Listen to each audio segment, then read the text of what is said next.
Hello mere pyare bachcho and welcome back. I know your exams are so close and you're all studying so hard. So today we're going to tackle one of the most important chapters, Chapter 5, Learning.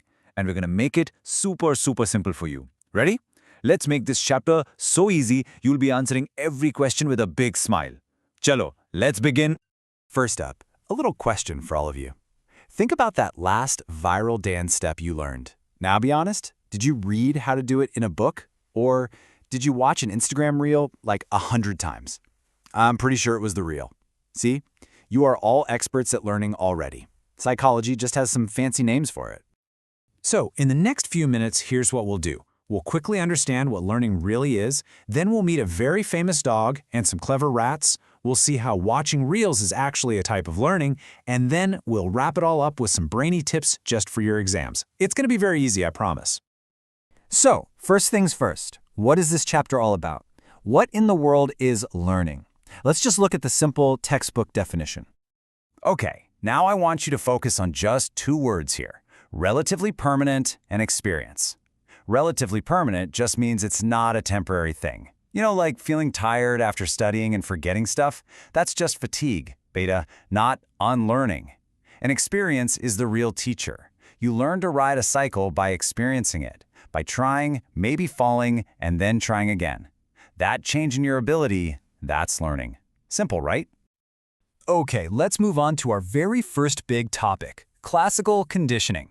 This is all about learning that happens automatically. And it all started with a Russian scientist named Pavlov and his very hungry dog.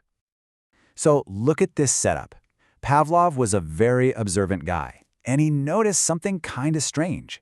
His dog would start drooling not just when it saw food, but even when the person who brought the food walked into the room.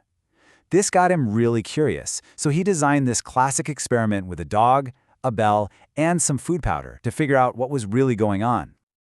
Understanding these 3 steps is the key. So, before anything happens, the bell means nothing to the dog.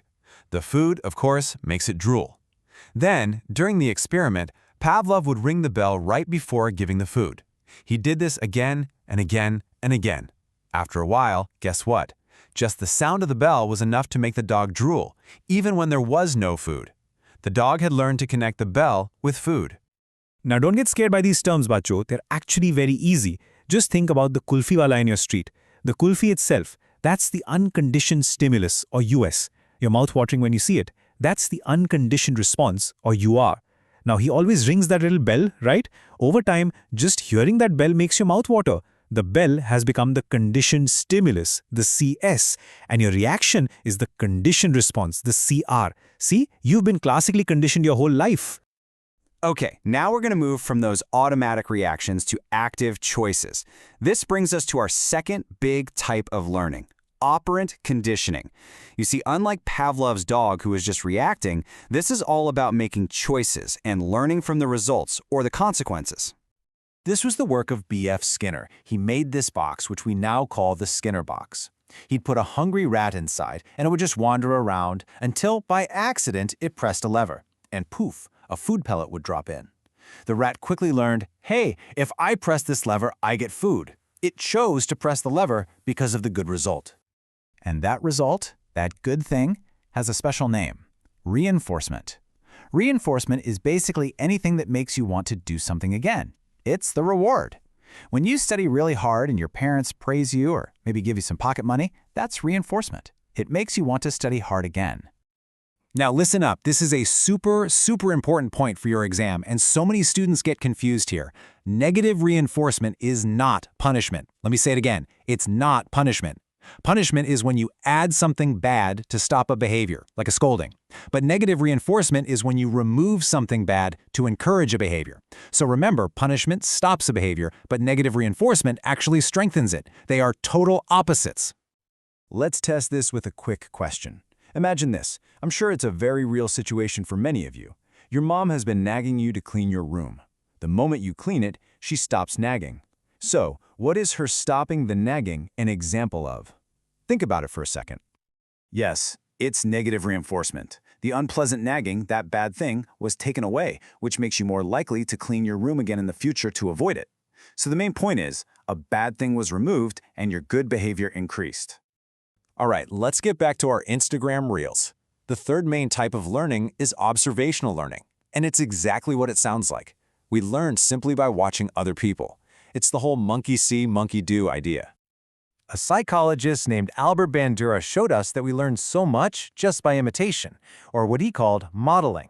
When you watch your favorite influencer do a dance or a makeup tutorial, or even give some advice, you are learning from a model.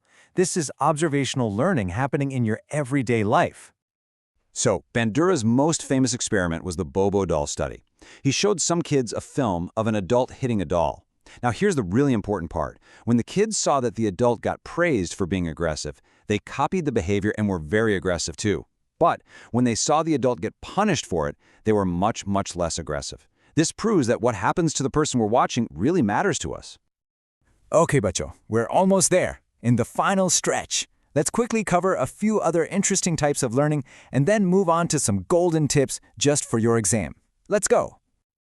You know that feeling when you're stuck on a math problem and you've been trying for ages, and then suddenly, click, the solution just pops into your head. That, my dear students, is insight learning. It's that aha moment. A psychologist named Kohler saw this with his chimpanzee, Sultan, who suddenly figured out how to stack a bunch of boxes to reach a banana. And next, we have latent learning. Think of this as hidden learning. You might know a shortcut to your friend's house, but you never use it because your usual route is just fine. Then one day you're super late for a party, and suddenly you remember and use that shortcut. You had learned it the whole time, but you only showed that learning when you had a good reason, a motivation. Okay, take a mental screenshot of this slide. This is your final, super fast revision. Classical conditioning is all about automatic connections, like the bell and the food. Operant conditioning is about your actions having results, rewards, and consequences. And observational learning is the easiest one. Monkey see, monkey do. Got it? And with that, mere bachcho, we have made this whole chapter so much simpler. But remember what it says here. Learning is not a spectator sport. The real magic happens when you practice, when you solve questions, and yes, even when you make mistakes. That's how you truly become a master of any topic. I know you all are brilliant and are going to do amazing. Now go give it your best shot. All the very best for your exams.